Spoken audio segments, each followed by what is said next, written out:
Bueno, hay mucho para hablar hoy, mucho para decir, mucho para compartir. Me entusiasma mucho este tema de conversación. Tengo 9 páginas y media de Word con notas que quiero compartir. Pero lo primero de todo, lo primero a decir y es a comentar es, Gastu, qué lindo maquillaje que te hiciste hoy. Gracias por tomarte ese tiempo. Es un placer. No hacía falta que digan nada. La verdad que reaproveché la ocasión porque a mí me encantan los maquillajes así con colores y me dije, si hay un día para hacer un maquillaje lindo así, es hoy. Después si está lindo o no, no sé, porque me lo hice hace como 3 horas. Pero bueno, estamos acá para hablar de Euforia y no vamos a hablar de toda la serie, vamos a hablar de la temporada uno nada más. Porque en la segunda temporada la dinámica cambia un montón. La manera de contar la historia, el ritmo, el rol que tienen ciertos personajes, como hay muchos cambios y son muy notorios. Entonces me parecía que tratar de abarcar las 2 temporadas de una era demasiado, al menos para mí, que prefiero ir con un tema e ir a full. Entonces me dije, bueno, hoy la primera temporada y si en algún momento pinta hacer algo sobre la segunda temporada, quién sabe. Y tampoco voy a hablar de los especiales acá porque me parece que los especiales también se merecerían o un video para los dos, un video cada uno porque son muy ricos como en contenido intelectual. Me parece que a partir de los especiales pueden surgir o salir muchos debates y muchas conversaciones muy interesantes y me gustaría, si hablo de esos, poder darles su tiempo y su lugar. Voy a estornudar. Estoy bastante resfriado, así que van a haber bastantes pausas de estornudo o de tomar tecito, porque son las 3 de la mañana y yo ya estoy muriéndome aprox. Y tengo también mi rollito de papel higiénico, así que me voy a sonar mucho la nariz, el maquillaje se va a empezar a correr. Pero bueno, me dije que al menos al principio quería presentar una imagen más, no sé, glamurosa. Bueno, dicho esto, hoy entonces vamos a hablar de la primera temporada de Euphoria y sobre mis opiniones encontradas al respecto. Una vez más decidí organizar mi argumentación en partes. Esta vez vamos a tener 3 grandes partes y la primera se llama Lo ya dicho y criticado sobre Euphoria. Voy a retomar ideas y críticas que escuchamos una y otra vez sobre Euphoria, pero respondiéndolas un poco con mi opinión, porque muchas veces no coincido totalmente. Y para esto voy a citar videos. Me vi como 6 videos porque 8 horas de euforia no eran suficientes, entonces también me puse a ver videos. Así que bueno, me van a escuchar citar mucho. Voy a mencionar el nombre de los youtubers y abajo voy a poner los links como la otra vez y voy a poner la carátula acá. Pero bueno, sí, voy a citar bastante porque necesitaba para esto escuchar opiniones diversas. Gente que bancaba full y gente que no le gustaba nada. Así que bueno, arrancamos. La primera subparte de esta gran parte se llama La constante hipersexualización de los adolescentes. De nuevo, un título que se explica bastante porque aprendí de la otra vez a hacer títulos un poco más concisos. Me refiero acá, y acá voy a hablar mucho de un video de una youtuber que se llama Kenny JD, que acá lo voy a poner, al hecho de que si bien los actores son mayores de edad, los personajes que están encarnando claramente no lo son. Esta es una historia que sucede en un secundario. Al menos en la primera temporada todos son menores, tienen máximo 17 años. Y esto es un tema a tener en consideración porque es delicado el tema de representar menores de edad y qué es lo que representar que estén haciendo más allá de los actores que estén actuando. ¿Y a qué voy con esto? Kenny JD tiene una manera de ponerlo que a mí me gusta mucho, así que la voy a citar directamente. Ella dice: These characters are meant to be understood and conceptualized as minors. Estos personajes están hechos para ser comprendidos y conceptualizados como menores. Y esto es un tema porque si vas a mostrarlos desnudos, tanto como lo muestra esta serie, teniendo relaciones sexuales tantas veces como lo muestra esta serie, de una manera gráfica, violenta y muy morbosa e hipersexualizada, no lo puedes hacer así nomás. Porque este concepto de que estos personajes están hechos para ser conceptualizados como menores es muy importante porque no es que vos estás viendo la serie y ves a Rue y decís, ah, tiene 16, 17 años y cuando empieza a tener relaciones sexuales, ahora ya, ah, no, es Zendaya que tiene 25. No, no haces esa disociación. En tu cabeza son adolescentes, entonces en algún punto estás mostrando a adolescentes teniendo relaciones sexuales. De nuevo, esto es en un plano conceptual, no literal, no son adolescentes, pero estás sexualizando la idea de los adolescentes. Entonces estás presentando una serie para adultos, porque es una serie para adultos. HBO es un canal donde se sabe que el contenido es explícito y gráfico. Está presentando una serie para adultos que no es apta para menores, sobre menores que se la pasan teniendo relaciones sexuales y mostrándose desnudos. O sea, no mostrándose, sino que te los muestran desnudos.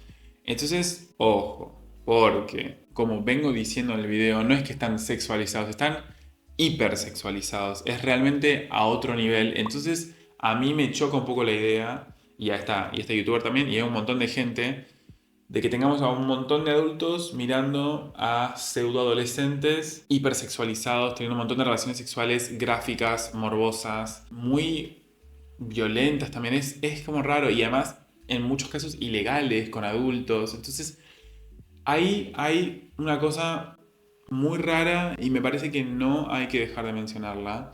Más allá de todas las cosas piolas que están en Euphoria, no hay que dejar de mencionarla porque esta serie está hablando en muchos momentos de adolescentes que tienen relaciones con adultos. Y no creo que lo hagan diciendo, che, esto está re bien. Me parece que es en tono de crítica.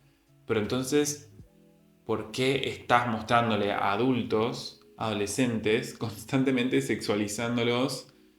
No sé, es como un círculo muy raro lo que está pasando. Y me parece que se entiende, ¿no? No hay tanto para decir al respecto. Me parece que estamos un poco de acuerdo. Y el tema con esto es que, y mucha gente de hecho utiliza esto como argumento a favor de este desnudismo y esta hipersexualización, que Euphoria toca temas muy movilizantes y muy heavy en general, como lo son la adicción, la salud mental, la relación con el propio cuerpo, con la familia, con los vínculos sexoafectivos. Son temas muy fuertes y Euphoria los encara de una manera muy cruda, que banco, a mí me gusta eso, pero de repente se arma un discurso de que bajo ese paraguas o bajo esa intención de mostrar las cosas crudas y así como son y reales y sin filtros, entra la desnudez y el sexo constante. Y no necesitas mostrar a todos los adolescentes cogiendo o en pelotas para hablar de la adicción o de lo complicado que puede ser relacionarte en la adolescencia. No son cosas que van de la mano y no es algo que se dio así porque era espontáneo y surgía el momento, porque una producción cinematográfica no es espontánea. Esto lo dice Kenny JD, o sea, es una serie de decisiones que son tomadas. Es una idea que es charlada, discutida, presentada, es un guión que es escrito, que es editado, que es escrito de nuevo, es actuado, es filmado, es montado, es editado, ¿me entendés? Son un montón de instancias y en cualquiera de esas instancias alguien puede decir, che, ¿no te parece raro esto? Así que la verdad que me cuesta, y me cuesta sobre todo porque hay gente que realmente lo defiende y no entiendo desde qué lado lo defendés. Y de hecho Kenny en su video dice, cuando es tan explícito este mecanismo, ¿no?, de mostrar esta hipersexualización, empezás a poner un poco en cuestión las intenciones de la serie, porque de repente parece que es como una estrategia para atraer a una audiencia más grande y agarrarla no desde el lado de la trama o del mensaje, sino simplemente desde lo sexual o desde lo morboso. Y entonces ahí se corre porque vos te planteas como una serie que quiere tocar estas temáticas, pero no estás atrayendo al público por cómo tocas las temáticas, sino por el sexo. O sea, la frase el sexo vende no se inventó ayer. Entonces es raro, a mí me parece raro. Y yo sé que no son solo adultos que la ven, yo la vi de adolescente, yo tenía 17 cuando la vi, pero más allá del público que la ve, importa hacia quién estaba dirigida, porque armás un producto teniendo un público en mente. Y tanto Sam Levinson como Zendaya, como, ¿cómo se llama? Casey Bloys, que es la presidenta de programación en HBO, dijeron expresamente que Euphoria era una serie para adultos. Y Kenny menciona en su video, y esto es muy gracioso como lo dice ella, que Sam Levinson dice que Rue está inspirada en una experiencia de él de adolescente, con sus propios temas con adicción y salud mental, que de una. Entonces había como un intento de tratar de transmitir esa sensación y de tratar de retocar lo menos posible.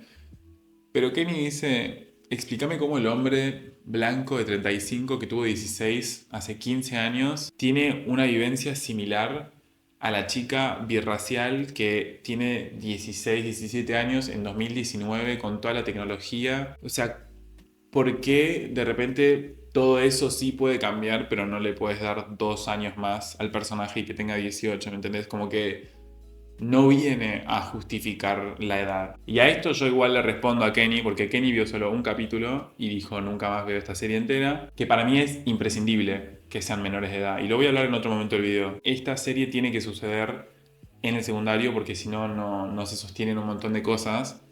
Pero entonces no me cambies la edad, simplemente poneme menos sexo, no es tan difícil. Y hay un montón de contenido sexual innecesario. Maddie la primera vez que aparece, aparecen tetas. Casi se menciona todo lo de las sex tapes de ella y te las muestran.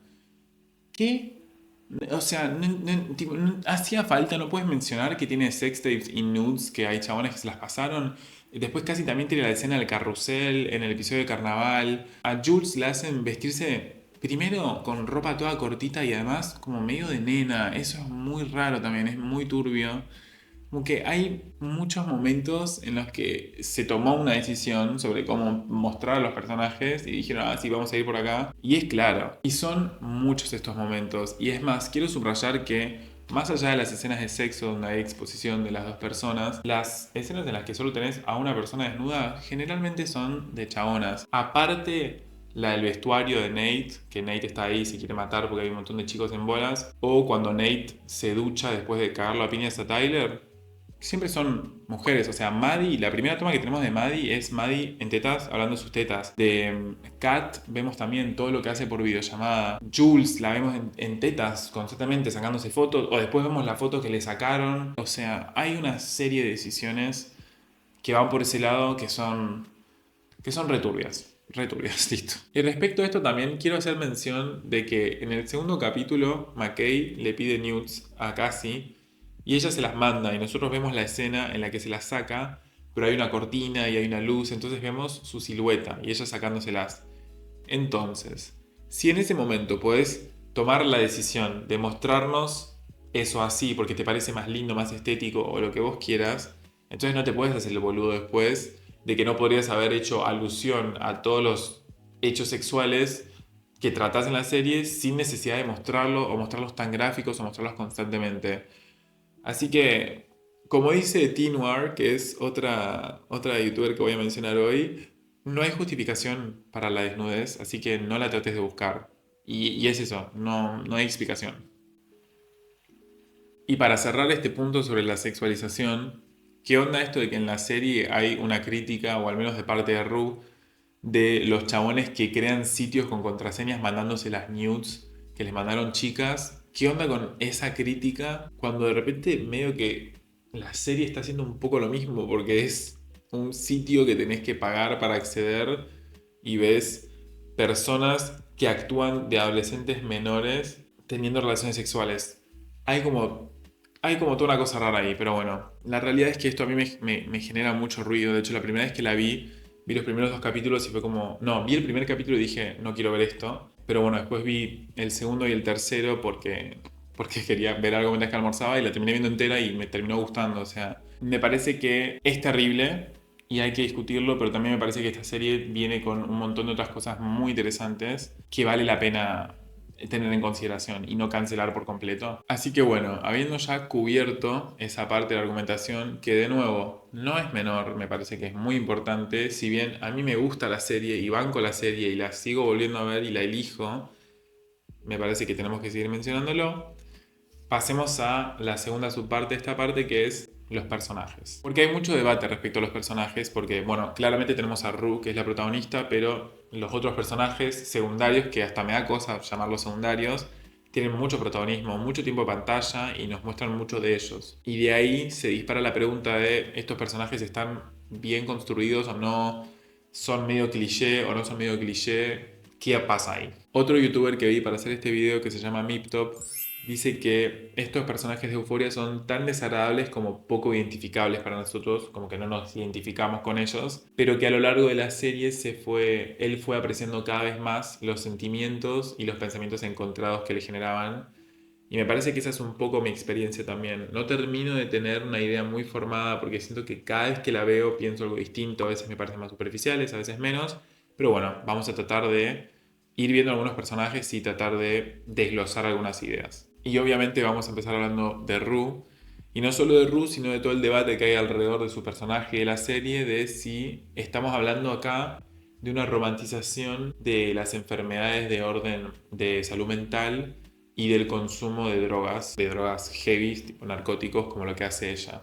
Vamos a meternos en eso. A mí me gusta mucho el personaje de Rue porque me parece que es una protagonista que no es una heroína, no es un personaje ideal, sino que está constantemente en esa búsqueda de tratar de ser buena, que a veces va con más intención y a veces con menos, pero hay una direccionalidad. Entonces nosotros lo que vemos es como el proceso. Y eso ya para empezar me parece muy interesante. Y me parece particularmente interesante en el caso de Rue, porque si no, o sea, es normal, uno espera que el protagonista se transforme a lo largo de la serie, que atraviese obstáculos, pruebas, etcétera, y cambie. Pero me parece muy piola en Rue, porque Rue viene a encarnar un personaje en la sociedad que está muy estigmatizado como un tipo de persona estanca, que es así y ya está, que es el adicto justamente. Y no hace falta mirar mucha tele para ver que las representaciones de los drogadictos son gente, ahora, bueno, ahora se me viene a la mente en Jessica Jones, el vecino que tiene ella que está siempre tirado en el piso, como que el drogadicto es como un vagabundo que está tirado en la calle, que es verdaderamente, es esa la palabra, es como un parásito y que está en un lugar del que no, del que no va a poder irse nunca, porque además no quiere irse nunca. Entonces el hecho que nos muestren a Rue, que tal vez al principio no está en esa búsqueda, pero rápidamente cuando lo conoce a Jules quiere mejorar, me parece que es interesante porque es la búsqueda de humanizar un arquetipo que me parece que tenemos muy deshumanizado. Y hablo justamente de humanización porque no es que nos la muestran de afuera, sino que verdaderamente hay un intento de meternos adentro de su cabeza y de tratar de ver las cosas como las ve ella, no solo desde su narración, sino que desde todos los procedimientos técnicos que tiene la serie, que nos permite entrar un poco en su psicología y ella misma lo dice en muchos momentos de la serie que a ella no le gusta quién es, que ella le gustaría ser otra persona si pudiera, y en un momento le dice hasta Nate, ¿me querés arruinar la vida? No hay nadie que lo pueda hacer peor que yo. Y es muy fuerte esto porque habla de mucha conocimiento, tipo autoconocimiento, que de nuevo el autoconocimiento es prueba de una alta intelectualidad o un alto nivel de reflexión y de cuestionamiento, que no son ideas que tenemos asociadas a el arquetipo de el adicto. El adicto, y yo de nuevo estoy hablando del adicto en las representaciones, yo no conozco a personas con adicción, entonces justamente estoy comparando esta representación de un adicto con otras que he visto antes. El adicto simplemente quiere drogarse y ya está. Y acá es mucho más que eso. Y de la mano de esto, justamente de hacernos comprender la RU, hay una búsqueda de hacernos entender todo lo que le pasa en su cabeza, pero desde la perspectiva de salud mental, no lo que piensa, sino lo que le pasa. Hay un objetivo en esta serie de tratar de hacernos entender cómo se siente ella, y me parece que en esta tentativa puede llegar a leerse un intento de romantización de las enfermedades de salud mental, cuando me parece que acá no es el caso. Acá la idea es justamente representarlas. Y para este tema en particular quiero tomar lo que dice un youtuber que creo que se llama Macabre Storytelling. Voy a poner el video acá obviamente, en el que él justamente compara Euphoria con 13 Reasons Why, que yo esa no la vi, pero porque me contaron la premisa y me dije, no, o sea, ya desde el momento cero fue como, no, así que qué sé yo, tal vez en una de esas si la veo me gusta, pero estoy muy en contra de todo lo que parece promover esa serie. Pero bueno, a mí me gustaba lo que planteaba en este video porque él la separa diciendo que 13 Reasons Why es una romantización de las enfermedades de salud mental y Euforia no, es más una representación. Y él dice que hablamos de romantización cuando se muestra a los individuos que la padecen como superiores o únicos o especiales por sufrirlas, en vez de mostrarlos como justamente sufrientes de una enfermedad que los perjudica y que los lastima. Y de hecho esto se ve mucho y lo menciona en su video en los artistas y cómo los vemos, cómo vemos a estos artistas torturados como Van Gogh o Edgar Allan Poe, que mencionamos su tormento mental como la razón de su arte casi, ¿no? Como los diferenciamos de los demás porque a ellos les estaban pasando todas estas cosas y como les pasaban todas estas cosas, pudieron darnos estas grandes obras. Entonces, en algún punto terminamos poniendo en valor su tormento y su sufrimiento, cuando eso en ningún universo es algo para celebrar. Y ahí es donde este youtuber, y me parece que muy claro y muy verdadero lo que dice que reside la romantización. Es en esta forma de percibir estos tormentos mentales, ponele. Y él dice en su video justamente que en 13 Reasons Why, y acá yo lo estoy citando porque no la vi, la presentan a Hannah casi como una chica que era muy complicada para su edad y para su momento y como una sabia que con su muerte viene a darles un mensaje y enseñarles algo a sus compañeros o a su comunidad o etcétera. Y es como, no, la muerte de esa chica es una tragedia y no tiene sentido. Y de repente si vos le pones todo ese sentido, estás en algún punto dándole valor a un acto que es horrible. Entonces, es delicada esa línea, pero me parece que claramente en el caso de Euphoria, que es de lo que estamos hablando hoy, en Rue no hay momento de glorificación de su tormento. En ningún momento está puesto en valor eso. Ella odia lo que le pasa y lo que es, y nosotros vemos cómo lo que siente y lo que le pasa y su adicción le va destruyendo la vida en general. Y de hecho quiero citar una frase que dice él en su video. El chico no podía parar de citar, pasa que lo dice muy lindo. Él dice: Ruth's turmoil is not framed as meaningful or beautiful or something that will lead to a path of redemption for those around her. Que vendría a ser algo así como: el tormento de Rue no está representado como algo significativo en el sentido de que tiene sentido de ser, hay un sentido detrás de eso, o como algo hermoso o algo que va a llevar a la gente alrededor de ella a un camino de redención o de aprendizaje. ¿Qué quiere decir con esto? Que el tormento mental que vemos que atraviesa Rue, toda esa angustia que ella siente, no vemos que le aporte nada a su círculo más que sufrimiento, dolor, pena, tristeza, pero no es que les enseñe algo, aprenden algo a partir de verla así o les agrega algo positivo a su vida. Entonces, no hay una puesta en valor del dolor de Rue, simplemente una representación de ese dolor y te muestran lo destructivo que es para ella. Y cuando hablo de esto, hablo no solo de su tormento, sino de su adicción, obviamente. Y justamente hablando de la adicción, hay muchos argumentos en contra de la serie que dicen que el consumo de drogas está súper romantizado porque está representado como algo muy estético y muy placentero a la vista, justamente. Y para mí esto simplemente es una búsqueda de mostrarnos a nosotros cómo Rue vive el consumo de drogas. Y bueno, la serie ya es linda de por sí, entonces cuando se droga ella es todo mucho más flashero porque es como lo ve ella y es esa la búsqueda de la serie, hacernos ver lo que a ella le está pasando. Entonces hay contrastes re grandes, pero eso no quiere decir que te estén invitando a drogarte. O sea, si ves la serie entera y la ves con conciencia, te das cuenta de que lo último que te dan ganas de hacer después de ver Euforia es drogarte, porque ves cómo le destruye la vida a un niño, a un adolescente. Así que bueno, para mí con el personaje de Rue hay una búsqueda de resignificar este personaje del adicto y también mostrarnos de una manera más cruda y más gráfica tal vez todo lo que pasa detrás de la mente de estas personas. Y de hecho también quiero asociar a Rue al personaje de Fesco, que es el chabón que le vende las drogas, que es su dealer, porque también me parece que hay una resignificación de ese estereotipo. Hay acá también algo de humanizar a este sujeto que es el dealer. Y acá hago un paréntesis, porque no estoy diciendo que humanizar un arquetipo necesariamente sea algo bueno o algo malo. Simplemente estoy subrayando como esta propuesta de la serie con estos personajes. Me parece que con Pesco hay una búsqueda de como de construir un poco esta idea que tenemos del dealer, de que por un lado es una persona egoísta, porque literalmente vive de en algún punto destruir la vida de las otras personas porque le vende cosas que les cagan la vida. Y a Fesco te lo muestran como justamente un personaje muy amoroso. Él es de los pocos que realmente la quiere cuidar a Rue. Y de hecho le dice en el capítulo 3, le dice, no te voy a ayudar a matarte. De repente acá tenemos a esta figura del dealer que también es como un poco parásito de la sociedad, que lleva a cabo una actividad egoísta para sobrevivir. Acá es solidario y no solo eso, sino que es como una figura protectora de Rue y que con lo que puede y con lo que tiene trata a lo largo de toda la temporada de ayudarla a estar mejor.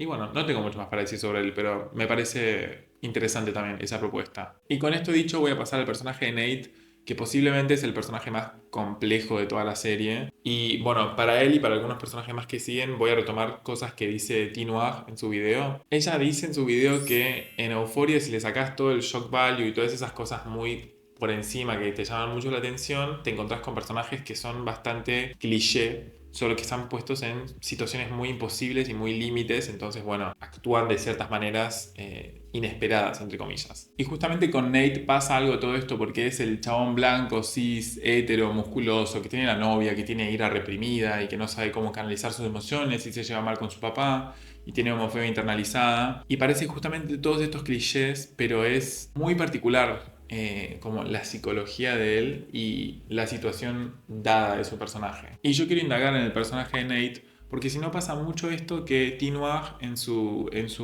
video lo llama Queer Blame Opportunism, que sería como la culpa queer oportunista, que es el hecho de echarle la culpa a un personaje de todos sus malos atributos por el hecho de que es queer, por el hecho de que es queer y que no lo acepta, por ejemplo, en este caso. Se piensa mucho en Nate que él es gay y que no lo acepta, entonces lo reprime y es violento y es un forro y no, él es mucho más que eso. Entonces, si nos metemos en ese discurso, estamos volviendo a echarle la culpa a todos los males al hecho de ser gay, que es un poco lo que hablábamos con Heartstopper.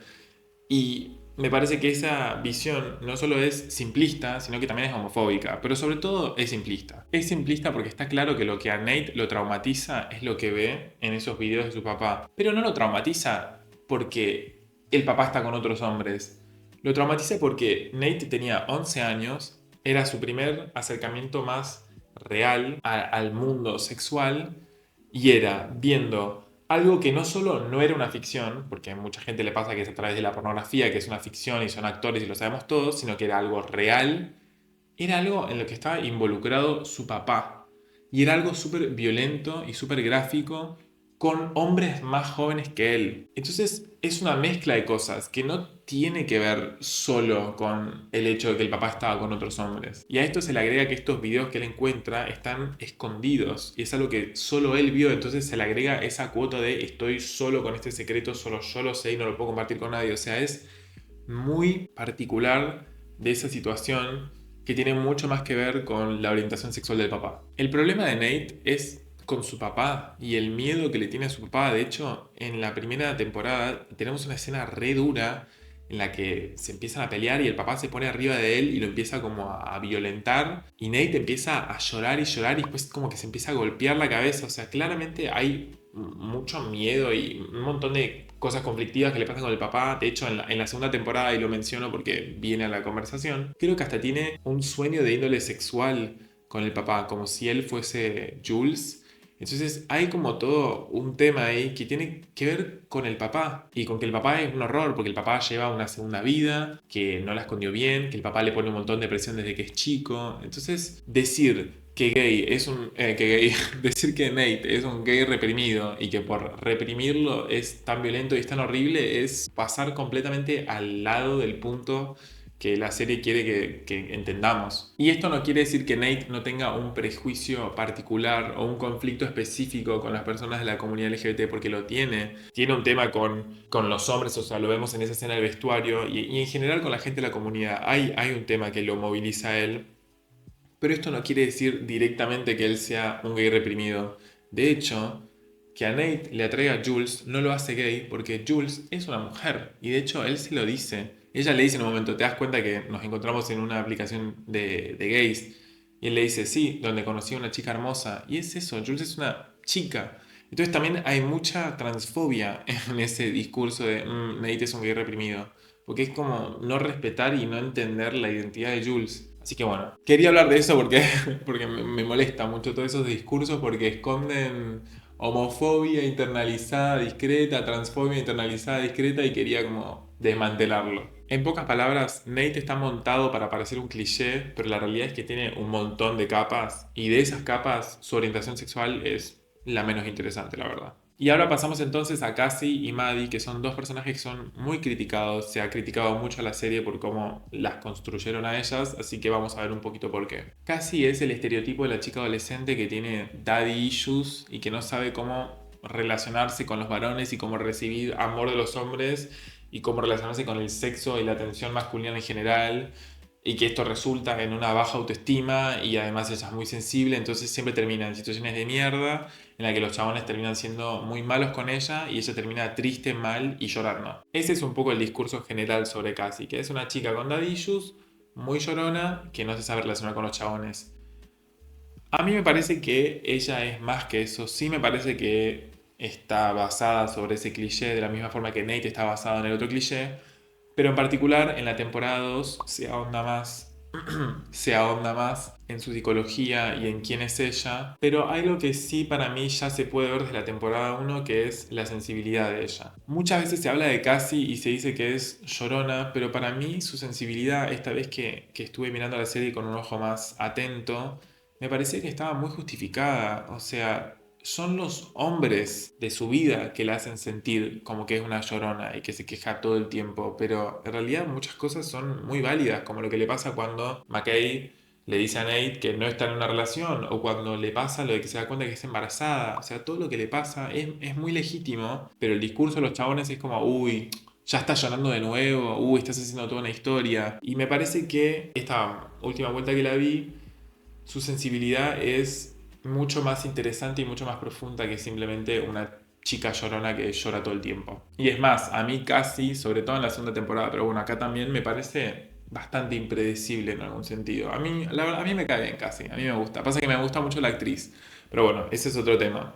Hablando de Maddie, Tinoir está re decepcionada con este personaje, dice ella, porque para ella es literalmente el trope de la spicy latina, de la latina picante, que es medio violenta, medio agresiva, y acá también se mezcla con este otro estereotipo de la popular, la femenina, que es muy superficial y vanidosa, y que básicamente no quiere ser nada salvo ser linda y estar con chabones. Y es loco porque para mí Maddie es de los personajes más inteligentes, porque en su cold open, que son esos momentos que hay al principio de cada capítulo, en el que te muestran un poco la vida de cada personaje, en el cold open de ella se la muestra como muy observadora, como que ella entiende rápidamente un montón de cosas de la sociedad, entiende cómo se diferencia ella de los demás, entiende a las mujeres que atiende a su mamá y qué es lo que hacen, entiende el rol que ocupa su mamá, entiende lo que quieren Nate y los hombres en general, y ella va como tomando una serie de decisiones y hace lo que ella quiere todo el tiempo. O sea que es una chabona muy inteligente,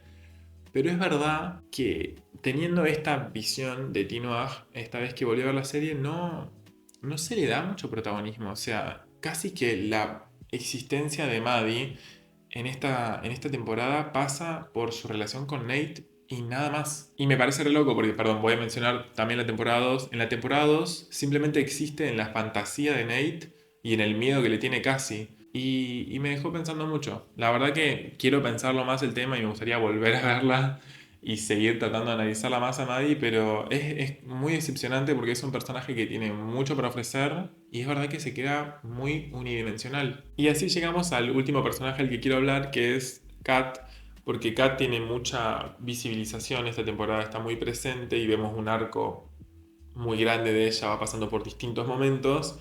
Y, oh, qué sorpresa, Kat también está hipersexualizada. Que en algún punto entiendo que la sexualidad es parte crucial de su camino, pero no hace falta verla tan expuesta, ver tanto detalle, ver tanto encuentro. No, con la mención es suficiente. Como que también acá con Kat se ve como una morbosidad o una intención de mostrar de por más. Y no era necesario, pero bueno, sigamos. Con Kat también se pone en juego la visibilización de otra temática que es la relación con el cuerpo y la de una persona gorda en relación con su cuerpo, y en su momento se hablaba mucho y hubo mucho debate sobre si era activismo gordo o no. Yo no voy a hablar de eso porque yo no sé, no me atraviesa a mí, así que no me voy a poner a decir si funciona o no funciona como activismo. Lo único que veo yo como persona externa a ese movimiento es que, ok, hay una visibilización de algún tipo de esta problemática. Lo que sí me da bronca, más allá de tener la vivencia o no, es que la muestran en su cold open y muestran que en 8 días se tomó 72 piña coladas, entonces subió 20 pounds, que son como 9 kilos. Y me parece como una historia de origen muy como vulgar y medio como cayendo de nuevo en ese chiste gordofóbico de jaja, los gordos comen mucho y por eso son gordos y no se pueden controlar. No sé, y de hecho me acuerdo que creo que Teen Wag también como hablaba un poco de esto, como no podía ser una persona gorda y ya está, tenía que ser esto de tipo, jaja, en una semana se la pasó tomando piña colada, no sé, yo lo sentí como irrespetuoso eso, pero de nuevo, no quiero apropiarme de ningún discurso, así que lo dejo ahí. Más allá de ese primer momento que ilustra su subida de peso, Me parece muy piola como muestran que Daniel cambia y le termina cortando y cómo su relación con ella misma también cambia. Me parece que eso está muy bien representado y es importante porque te hace entender a la Kat del presente y a todo lo que va a ir haciendo a lo largo de la temporada. También me parece interesante esta capa que se le agrega al personaje de que sea justamente una escritora de fanfic, porque me parece que es importante para lo que viene de ella después, porque ella ya sabe lo que es tener un perfil online, lo que es tener como esta doble personalidad, pero sí me parece que los escritores de fanfic están muy estigmatizados y también vistos como medio mal, entonces me dio un poco de paja justo después de ver eso de justamente los 8 días y las 72 piñas coladas, tipo agregarlo a un personaje que ya está estigmatizado, de repente le agregás esta capa de fanfic, me digo, ¿cuál es un poco el objetivo acá? Y eso quedó completamente eclipsado cuando recordé viéndola que hay todo un momento sobre el fanfic entre Harry Styles y Louis Tomlinson. Estoy tan en contra de lo que hicieron con eso, me parece tan mal, porque además es súper gráfico, te muestran imágenes de ellos dos y me parece horrible, me parece muy necesario, podrían haber inventado dos personajes ficticios, podrían haberlos mencionado así nomás, pero se sabe que es un tema que arruinó la amistad de ellos, que complicó sus relaciones personales. Han hablado de que no les gusta eso, de que les hizo mal y que una serie que tiene toda esta producción y que sabía que iba a tener tanta repercusión, lo utilice y lo monetice y lo utilice para llamar la atención y hacer un chiste a costas de ellos, me parece horrible. Y eso que a mí ni siquiera no conozco ninguno de los dos, tipo, no sé nada de lo que hacen, pero me parece que fue súper gratuito y muy al pedo y muy choto. Pero bueno, más allá de eso, me parece muy coherente todo el arco que va haciendo Kat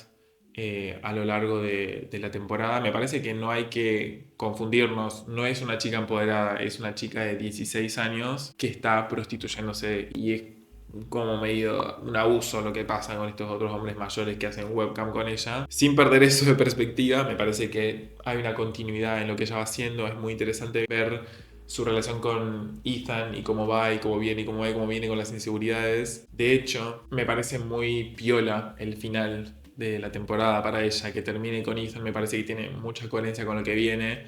No se habla de lo que hicieron en la temporada 2 porque no tiene nada que ver con nada y estoy completamente en desacuerdo, pero al menos en la temporada 1 me parece que tiene mucho sentido. Lo que sí quiero mencionar de Kat, que me parece interesante también, es... Hay algo con ella que es hipersexualizada también, pero a ella la muestran con mayores de edad, o sea que es un tema complicado. Nos metemos un poco en el territorio de Jules, pero hay una diferencia en la representación. Porque a ella la hacen estar primero con un chabón del carnaval. Se encuentra un chabón de como 22 años que solía ir a su secundario y se lo coge. Y está re feliz y re orgullosa y entiendo que al personaje le pase todo eso porque es una niña y lo ve así y no lo puede comprender. Pero después también está con un chabón que labura en el shopping, que es más grande que ella. Y también ella sale como medio victoriosa, caminando re contenta. Y lo entiendo que al personaje le pase eso. Pero no hay nada en como la luz o la música o nada que nos ponga a nosotros como espectadores en alarma. O al menos de la misma manera que cuando Jules va a encontrarse con el papá de Nate en el motel. Ahí es claramente un momento tenso, estamos incómodos, te lo transmiten en la serie. Y cuando ella tiene estos encuentros, no. Y de hecho es como después no hay ningún momento de que ella lo pone en cuestión. Y se dice tipo, che, esto que me pasó fue un abuso, porque estuvo con mayores de edad, esto estuvo mal. Recién es cuando hace esta última llamada por webcam que ahí le cae la ficha de lo que está haciendo, de lo que le está pasando y dice basta. Pero antes de eso no, y eso la verdad que me hace un poco de ruido a mí porque Tinoir hablaba en su video de esta manera de representar a la gente gorda en el cine y en las representaciones de ficción en general, de que justamente por ser personas gordas tienen que aceptar la atención que puedan tener y ya está. Que si tenés atención, agradecelo, no te quejes. Y acá me parece que había algo de eso, ¿no? Como que ella tenía esta atención que podía tener de chabones mayores de edad, que era horrible. Pero también me parece que desde la producción y el montaje no había mucha... Seguro que, o sea, era una crítica, sabían que estaba mal, pero me parecía que era mucho más claro con Jules, por ejemplo, que con ella. Pero bueno, siguiendo con la línea de Kat, me parece muy interesante que a ella le cae la ficha de todo esto cuando el chabón returbio del webcam que no le pone la cámara, que le paga $300 por media hora, le dice "You're beautiful", le dice "sos hermosa". Cuando le dicen finalmente eso que estuvo esperando desde siempre, "sos hermosa", es con esa frase que ella se da cuenta de lo horrible de todo lo que está pasando, de lo vacía de la frase, de lo carente de significado verdadero para ella. Y ahí es cuando decide dejar todo eso y se va a acercar a Ethan y se va a abrir y se va a mostrar cómo es ella. Me parece que es un lindo cierre para el trayecto que ella va haciendo a lo largo de la temporada, así que con todas estas cosas que mencioné que no me cierran de lo que hicieron con Kat, me gusta el tránsito de ella y me parece que es bastante coherente y bastante cohesivo, así que no tengo tantos problemas con la construcción de este personaje. Pero de nuevo, después en la segunda temporada se va todo al carajo y no me hago cargo de eso y no lo pienso tocar en este video, así que pasemos a la última subparte de esta parte, que es la cinematografía.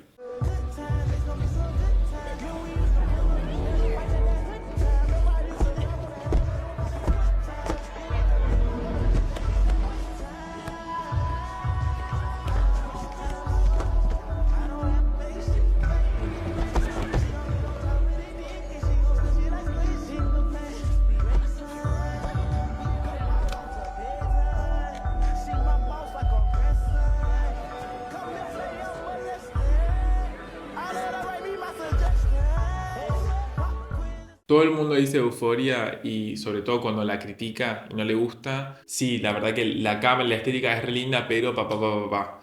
Y me parece que pasamos muy por encima todo este aspecto justamente cinematográfico, como si el cine no fuese justamente un medio audiovisual y el aspecto audio y el aspecto visual se merecen mucha más entidad, me parece, de lo que les damos. Si no, de repente lo único que importa es el guión, las actuaciones y no. Me parece que en Euforia hay una propuesta muy marcada, muy disruptiva con lo que nosotros veníamos viendo en ese momento en el que salió Euforia. Y eso es muy celebrable porque vino a traer mucha novedad. En los videos hablan mucho de esto, dicen como que era una brisa de aire fresco. Y es como que se plantea esta dicotomía de el fondo y la forma, ¿no? De la sustancia y el estilo como cosas completamente separadas, pero el estilo, la forma, también es un mensaje, también es una sustancia. Y de hecho, mucho de cómo filman, cómo editan, cómo ponen las luces, cómo ponen la música, está cargado de mensaje en esta serie. Entonces yo quería hacer un punto, por más pequeño que sea, porque no tengo muchas capacidades para hablar de esto,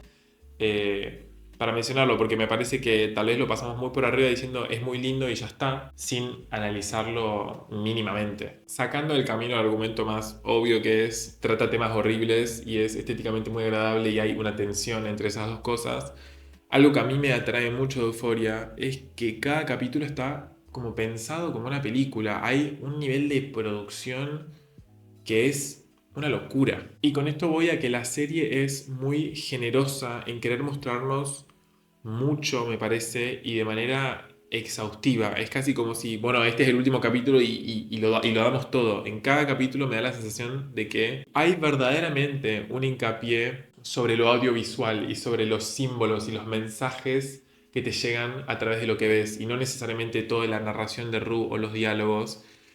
Y eso para mí se nota mucho en que hay mucho montaje, mucho editaje de pequeñas escenas metidas como conversaciones o miradas. Pasa mucho con la relación entre la mamá de Rue y Rue. Pequeñas escenas que solo existen en esos momentos.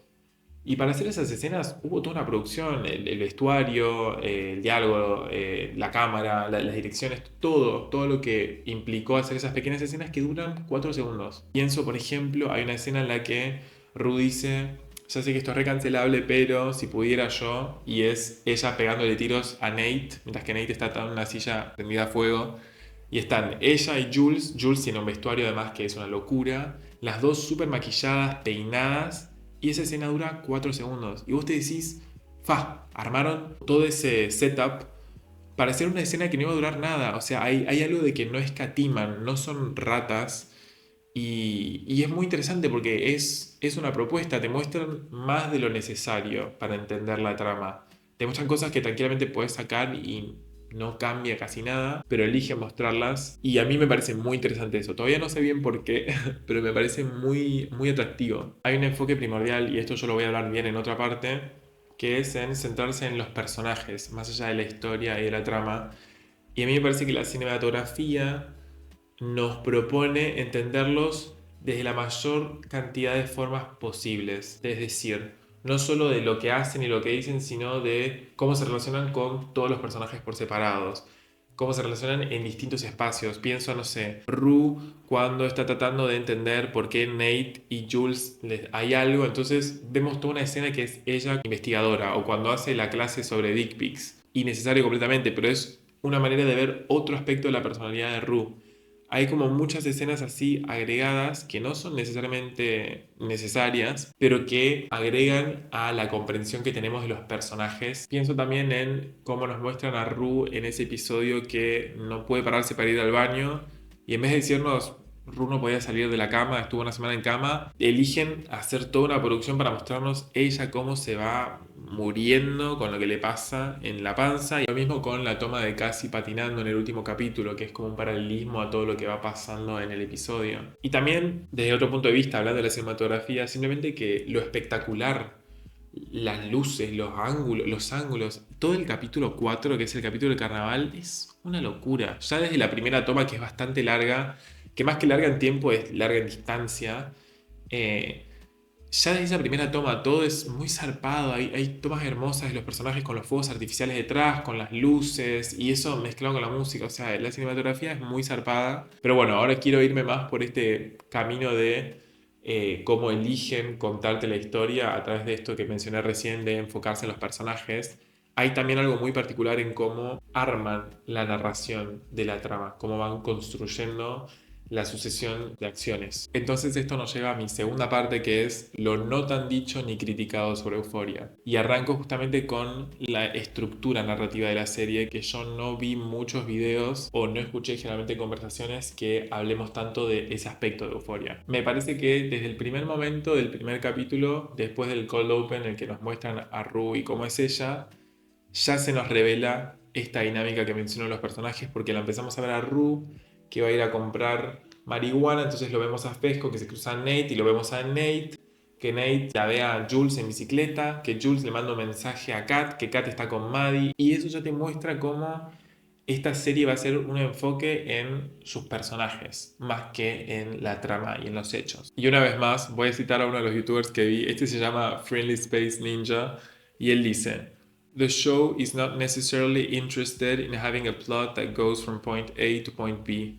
There is a progression in the story, but the priority is deconstructing the character's psyche. Es decir, la serie no se propone necesariamente ir de un punto A a un punto B. Hay una progresión en la historia, pero el objetivo de la serie es de construir la psiquis de los personajes. Y eso a mí, como actor, me encanta, porque me encanta analizar personajes y también me parece re interesante la psicología en general, pero me parece que es un acercamiento súper, no sé, ni siquiera es original, porque ya lo hemos visto antes, pero simplemente lo celebro. Me parece que por momentos, igual no tanto en esta temporada, sobre todo en la segunda, uno puede tener la sensación de que no está pasando mucho en la serie, pero es porque hay mucho más enfoque en las transformaciones internas de los personajes. Y de hecho esto tiene mucho que ver con que son adolescentes y es un momento de constante transformación, en el que todo lo sienten en grande y es explosivo y es tremendo y es dramático. Por eso también ese tono muy melodramático de la serie, porque en la adolescencia te sentís un poco así, como que todo es el fin del mundo. Y justamente me parece que se conjuga mucho esta sensación también de claustrofobia. En esto que les digo de la cámara, ¿no? Que pasa en el primer capítulo de uno al otro, que también pasa en el capítulo del carnaval. Hay como una sensación de todos están conectados y al mismo tiempo todos están profundamente aislados y solos. Y por último, una última cosa que quiero mencionar respecto a la estructura narrativa es que hay mucho de lo que yo le puse el nombre de guiños, que es decir, muchos momentos en los que se anuncia algo que va a pasar después. Rue en un momento le dice en el capítulo 5: ¿por qué te odiaría algún día? Dice: no hay nada que Jules podría hacer que haría que yo la odie, y después va a estar re enojada con ella. En el capítulo 6 también, cuando pasa todo lo de Nate y Maddie, Cal va con su familia, les dice que van a salir a comer al restaurante y le dice a Nate: si sos inocente, actúas como un inocente. Y es como que hacen este testeo de salir al restaurante a ver qué onda y sale mal y tienen que volver a la casa. Y me parece que esto es un adelanto de él viendo qué pasaría si la gente se enterase de lo que él hizo. Y es como un momento en el que él está superior a su hijo porque le dice cómo tiene que hacer las cosas y al final el hijo logra resolver todo el problema con Maddie, logran inculpar al otro y salir ganando, y el padre que supone que le enseñaba termina siendo completamente cagado por el hijo, porque es el propio hijo el que lo va a denunciar. Entonces ahí también hay un guiño a lo que va a venir después, muchísimo antes. Después unos guiños más, Jules está borracha en la pileta y dice, toda esta ciudad es una mierda, y unos episodios después se va a terminar yendo. También cuando se va a Nueva York y tiene esta alucinación de que Nate le dice sos hermosa o le dice alguna cosa linda, y en la temporada 2 Nate le va a decir si sirve para algo, todo lo que yo te dije en su momento era verdadero. Y una última que me anoté es que Nate lo denuncia a Fesco y llega la policía, y la policía trata de entrar al departamento mientras que Fesco y Ash están en el baño, que es lo que va a pasar en la temporada 2. Va a pasar lo que va a pasar, que no lo voy a spoilear por si alguien no lo vio, pero va a tener que ver con ellos dos en el baño y la policía llegando. Así que con eso cierro lo que yo pensé de la estructura narrativa que me parecía interesante para pasar a una pequeña subparte que es la visibilización. No hay mucha visibilización innovadora, pero algo hay, así que lo vamos a hablar. Obviamente ya mencionamos a Kat, así que no lo vamos a charlar más ahora, pero bueno, Kat es parte de un esfuerzo, ponele, de visibilización. Y dentro de esta idea de visibilización quiero hablar de Jules y su experiencia queer. Estamos acá en el trope que habíamos mencionado en el video anterior de la persona trans brutalizada, hipertraumatizada, hipersexualizada, pero sin embargo hay algunas cosas para mí rescatables en su personaje. Una de ellas y de las más importantes es que Jules está cómoda con su identidad, y no solo eso, sino que se la respetan. No hay realmente alguien que vaya y le diga no sos una mujer, no, no pasa eso. Nate hace como alusión a eso en el primer capítulo cuando está borracho en la fiesta, pero si no, nadie más. Y ella está muy cómoda y no la sufre. Yay.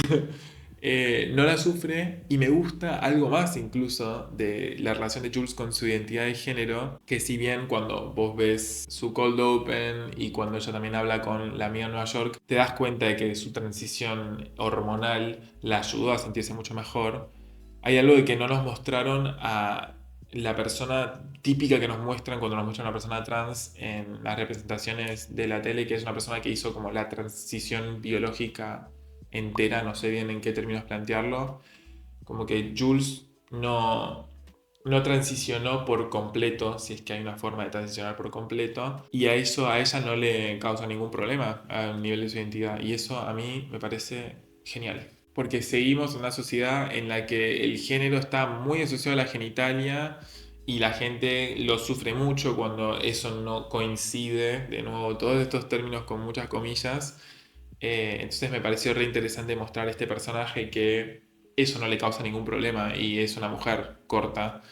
Si bien de nuevo también Hunter Schafer es la persona más hegemónica y pasa mucho por mujer cis tranquilamente, y no hay ningún odio hacia ella por eso, está buenísimo que le haya tocado este laburo y se lo celebramos. Nada, reconocemos eso nomás, es muy cispassing, o sea, tiene mucho privilegio en ese sentido dentro de la evidencia trans, pero sí tiene esta particularidad que me pareció repositiva, me pareció como un plus y justamente una decisión que tomaron, y está muy piola. Y indagaría más sobre Jules, pero me parece que eso está para hacerlo en función del especial que hay sobre ella. Hay un especial que es un capítulo de ella teniendo una sesión de terapia y es súper interesante porque habla del género y todo lo que va sintiendo y me encanta. Pero bueno, acá cierro este apartado sobre Jules en función de su identidad de género, y me gustaría hablar de Jules también en función de su orientación sexual, y más en particular de su vinculación a través de Grindr. Que si bien en la serie no dicen la palabra Grindr, es como una aplicación de ese tipo. Me gustó verlo porque, y esto es real que me pasó cuando lo vi en 2019, cuando yo vi en ese primer capítulo que ella abría Grindr y se iba a ver con un chabón que no conocía, que era más grande que sé yo dije, "Ah, por fin nos muestran, tipo, por fin nos muestran de verdad, porque esto es mi experiencia. Si bien sé que no es la experiencia de todo el mundo, sé que es la experiencia de muchas personas, y me acuerdo que para mí fue como, entenderla completamente lo que le estaba pasando, y me parece que en la experiencia que ella hace de Grindr, no solo cuando lo ve a Cal Jacobs y tienen esa situación horrible, sino que después toda la relación que va a tener con Tyler slash Nate, que se hace pasar por Tyler, es muy ilustrativa de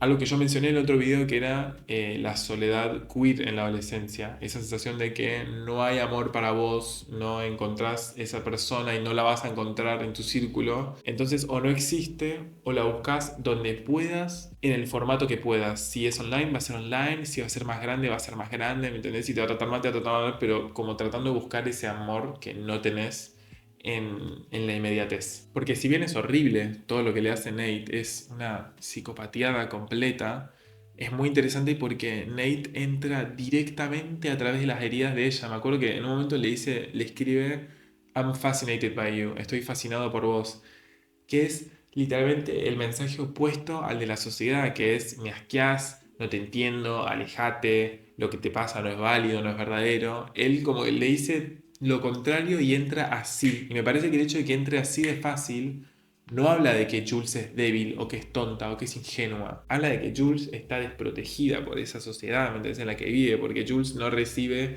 la contención que necesita, entonces la tiene que buscar como puede.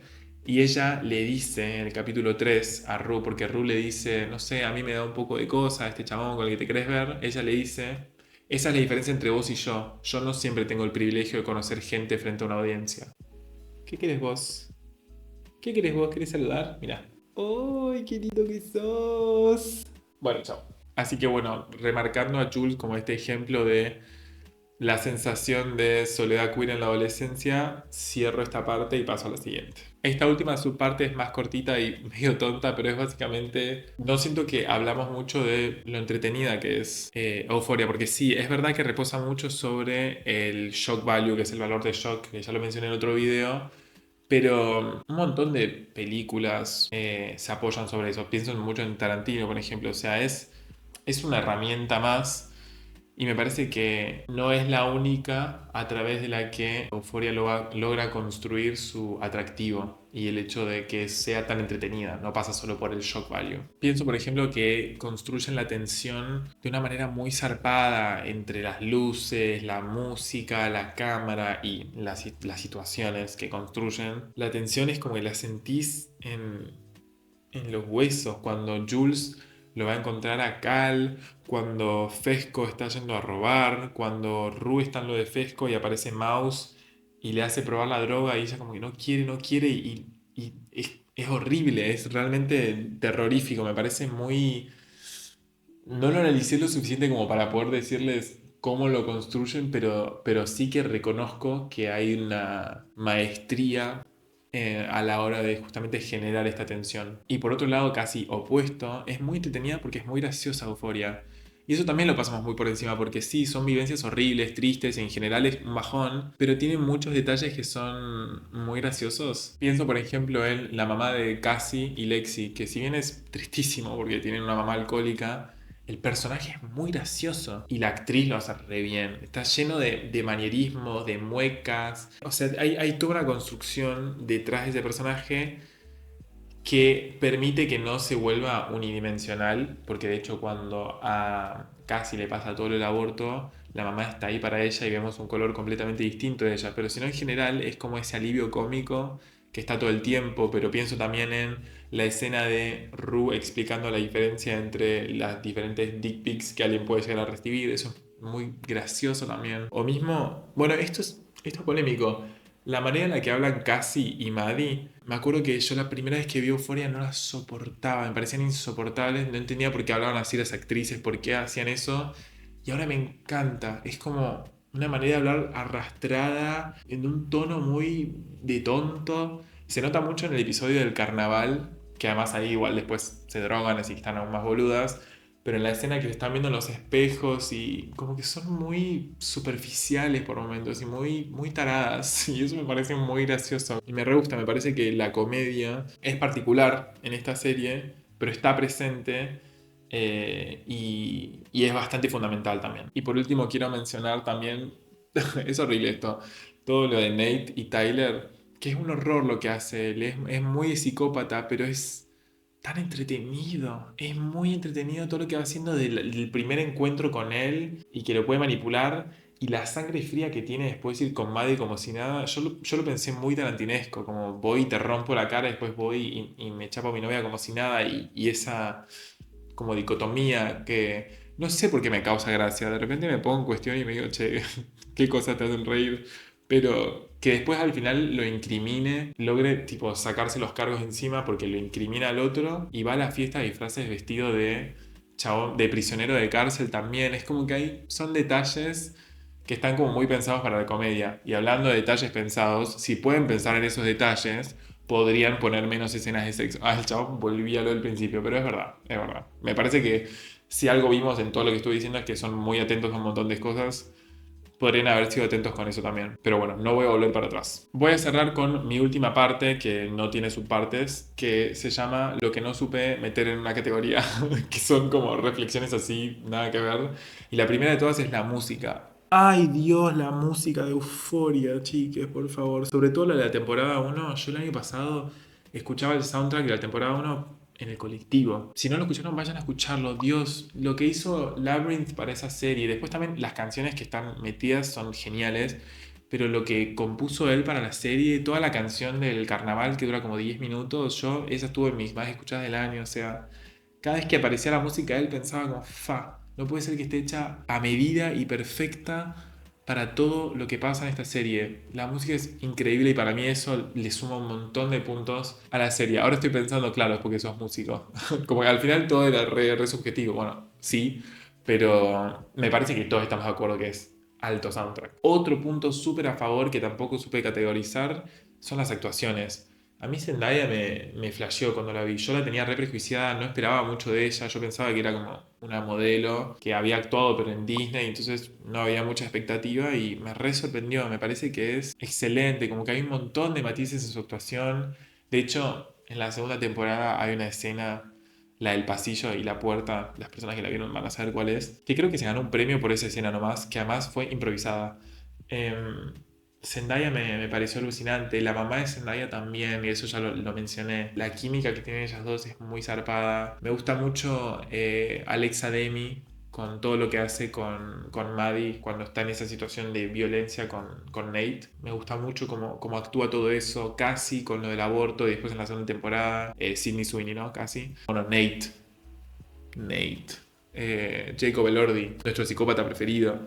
Una locura también. La verdad que me parece que la repegaron con los actores y eso le suma un montón a la serie. Me gustan las reflexiones que va teniendo Jules sobre el género, me gusta la conversación que tiene con los chicos de Nueva York. O sea, me parecen muy superficiales los amigos de Nueva York y me parecen cero flasheros, no entiendo por qué les llaman tanto la atención, pero hay algunas cosas que se dicen que me parecen muy lindas y que sé que ella retoma después en el especial, que es la sesión esta de terapia. Entonces, eso también me gusta mucho. Y por último, ahora sí, obviamente una cita una vez más, esta vez de Friendly Space Ninja. Él dice algo de Sam Levinson en esta serie que no se me había ocurrido a mí y además lo vi después de ver la temporada, así que no lo pude analizar de nuevo, pero me quedó resonando y lo voy a citar. Él dice, He likes to portray sex as something that's not fun for anyone involved.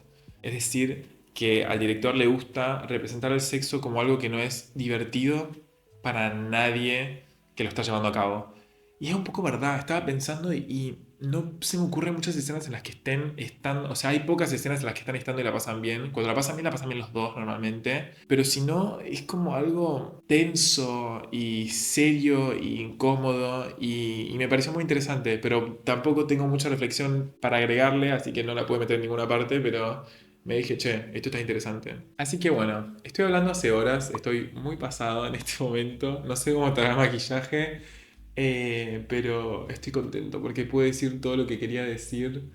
Eh, Andá a saber cuánto va a durar este video porque tuve que pausar en el medio, así que va a ser largo. Así que bueno, gracias por ver el video, si llegaron hasta acá. Y de hecho quiero agradecer también a los seguidores de Gine que vinieron a ver el video y me empezaron a seguir con el anterior. Un amor Gine porque es lo mejor del mundo, pero un amor ustedes también. Y bueno, de nuevo me divertí mucho haciendo esto, lo di todo a la hora de hacer el guión. Me parece que la próxima vez voy a hablar de una película o algo más corto porque si no, no voy a poder cursar en la universidad. Así que bueno, eso. Espero que tengan una linda semana. Chao, chao. Hay como un enfoque muy grande, me agarró alergia. Uf, ok.